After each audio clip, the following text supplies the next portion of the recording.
benar, tapi untuk orang berdosa itu yang memang pasti. Bahasamu itu ya, dan kita merasa nggak berdosa itu yang Tuhan nggak mau datang. Alah, gitu. bahasa pasaran. Nggak benar, Tuhan nggak mau datang karena orang Yesus itu datang untuk mereka yang rendah hati mengaku dosa-dosanya itu. Nah, Aduh, saya ini bukan orang berdosa lagi, ya, bukan orang berdosa lagi di atas kepala sampai ubanan, dari kecil sampai tua. Puji Tuhan. Ketemu dengan Tuhan. Aku bilang kasih kesempatan buat bangkit lagi. Aku ingin berbuat baik kepada yang jahat yang datang itu. Begitu. Jadi aku tuh nggak mengenal dia. Tuhan Yesus kecil dan dengan Bunda Maria melahirkan itu di kandang, dan Malak itu di situ. Itu pun masih bandel, saya masih belum ini gitu loh. Gini Kak, aku lupa siapa namamu waktu itu. Yang ditanya Kak Amelia itu, kakak hari-hari di rumah baca Alkitab enggak? Yang dia mau tekankan itu, setelah kakak menerima Tuhan Yesus, bacalah Alkitab setiap hari sebagai penguat iman, gitu yang mau disampaikan. Oke, saya kasih jawab ya. Saya ini kan tadi bilang diuji, ya kan, diuji, udah dibakar. Gimana saya sempat baca Alkitab? Saya manggil Tuhan aja masih beruntung saya itu, masih untung nggak mati saya itu. Begitu. Tiap hari saya itu disiksa. Jadi di sekarang yang sekarang juga ini baru hari ini dikasih HP ini. Baru sekarang, baru hari ini. Jadi orang Kristen ini semua itu pada mencari-cari saya kemana. Saya bilang doain saja saya, karena saya lagi melawan iblis-iblis ini. Nah mereka berdoa, dan besok itu saya juga dipanggil. Ini saya dikunci pintu, disiksa, di apa, karena itu tadi itu ancaman iblis itu. Enggak melalui manusia ini, melalui manusia lain. Berarti dia di sana susah Kak untuk akses membaca Alkitab itu susah Kak Mel. Karena memang dia setauku juga dari dulu itu udah pernah ditelanjangin deh nih gara-gara baca Alkitab ya Kak ya. Jadi susah di sana. Oh jadi akses untuk membeli Alkitab susah gitu. Iya. Ini saya itu lagi makanya, jadi ibunya ini kayak dikejar-kejar gitu. Nah, dicoba. Nah, saya kan pernah kasih tahu. Ini fotonya iblis gimana? Ini fotonya begini. Jadi saya perang dengan dia, habis sayanya ditusuk dengan apa? Dengan pisau. Baru ini 1 minggu sembuh kepala saya. Masih ada lagi. Aku doa sama Tuhan. Masih ada lagi Tuhan ujian ini. Maksudnya perang iblis ini berbentuk manusia atau dalam bentuk gimana nih? Tadi kan dia bilang iblisnya pakai manusia untuk melawan dia, menyerang dia. Oh, jadi dikejar-kejar orang gitu ya.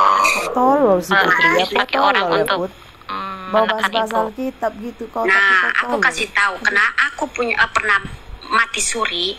Iblis itu memakai manusia, tinggallah di dalam manusia.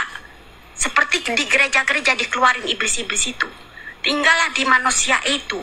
Jadilah perang-perangan dengan manusia itu. Walaupun tanpa kenal. Karena dia benci sama Tuhan Yesus. Tapi nggak bisa menyebut namanya Tuhan Yesus. Nah, begitu. Jadilah iblis itu memakai manusia yang nggak mengenal Tuhan Yesus. Aku bertanya ibu berapa lama sudah mengenal Tuhan Yesus? Saya dari tahun 2015. 2015. Oh, jadi selama 15 tahun ini ibu masih dikejar-kejar gitu? Iya, masih dikejar-kejar. Yang saya bilang tadi, kepala aku baru sembuh ini 1 minggu. Jadi karena saya teriak-teriak, satu pun orang nggak ada dengar suara saya. Jadi saya sadar, oh ternyata saya ini lagi perang dengan iblis. Ya. Iblis ini terus-terusan. Begitu. Terus gerejanya di mana ibu?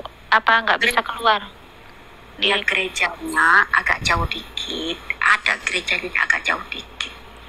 Oh, tapi saya gerejanya nggak masuk ke Arab, jadi nggak masuk ke Filipina atau ke Indonesia. Keluarnya diam-diam ke gereja?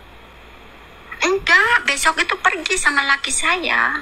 Karena hari ini saya bilang sama dia, kalau kamu mau dicobain banyak beban, iblis itu mbak joget. Saya bilang, kamu baca Alkitab itu bahasa Arab. Jadilah kamu harus pergi besok. Katanya besok iya. Nah, begitu. Besok akan pergi. Itu seorang mantan. Jadi semua tindakan karena Tuhan Yesus yang bicara lewat kakak lah. Iya, di situ. Makanya saya bilang, orang Arab di sini, saya itu pernah juga dibuang di jalanan sama orang Kristen. Nah, orang Kristen sendiri ini, orang Arab. Selamat siang, Kak Dorti. Ada yang mau ditanyakan dengan Ibu Kak atau dengan kita? Biar Ibu bercerita baru kita bertanya dulu. Mesti dengar saja. Iya. Si orang Kristen ini mau nolong saya, Kristen Armania, ya kan?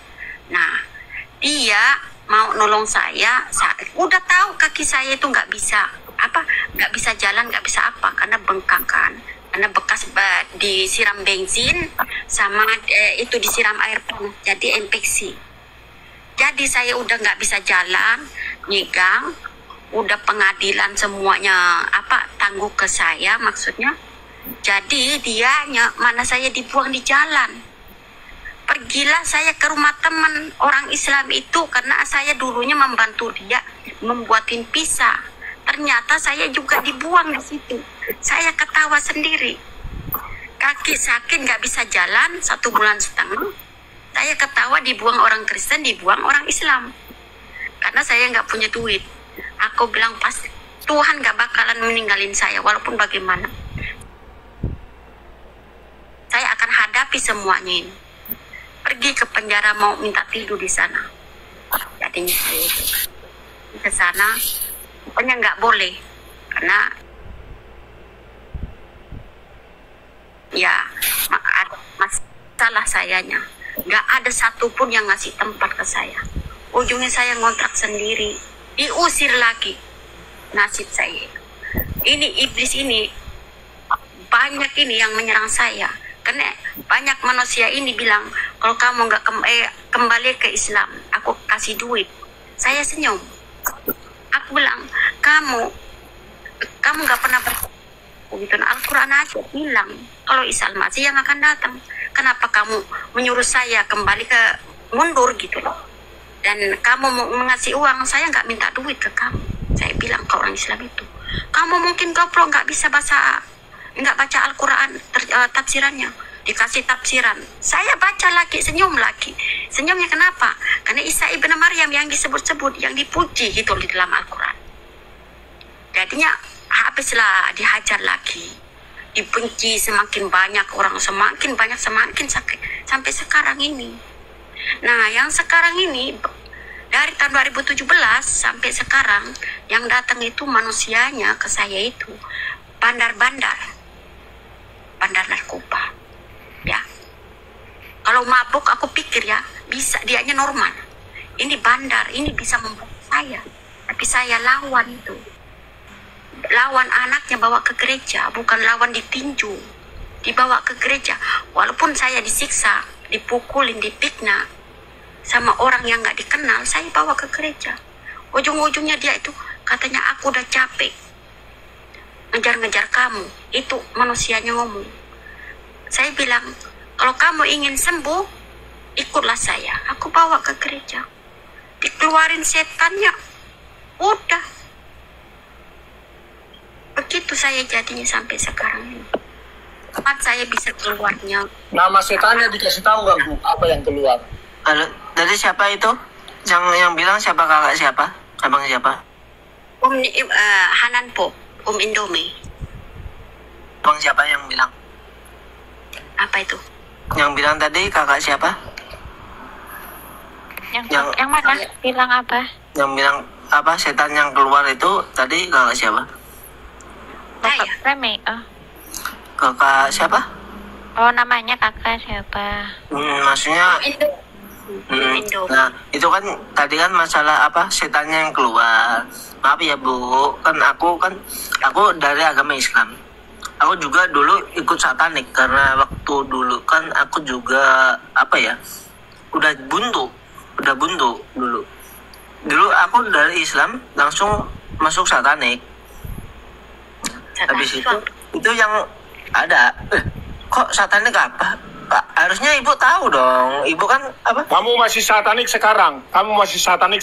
Udah lama itu. Itu aku dari 2012 itu. Udah jadi Kristen sekarang? Enggak, aku tetap Islam. Dulu aku diajakin. Itu penyembah setan nih kakak. Iya, dulu Dia sekte penyembah setan. diajakin. Dulu diajakin kakak. Sekte dulu aku diajakin sekte. Makanya aku kan nanya sama ibunya.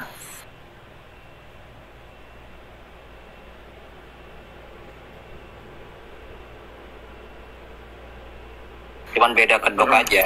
Kalau di satanik kan terang-terangan, kalau dalam Islam kan. Iya, makanya aku tuh cuma mau nanya sama ibunya. Itu tuh kan kalau di situ tuh aku waktu itu kan isinya apa Protestan, terus kayak apa Kristen gitu kan. Itu setannya kayak gimana yang dimaksud ibu gitu loh. Oh, setannya itu ya banyak ya. Ada setannya, ada yang kecil-kecil yang orang buat santet ini. Nah, kecil-kecil pakai tanduk, ada tanduknya. Bawa tongkat itu, kayak Buddha itu.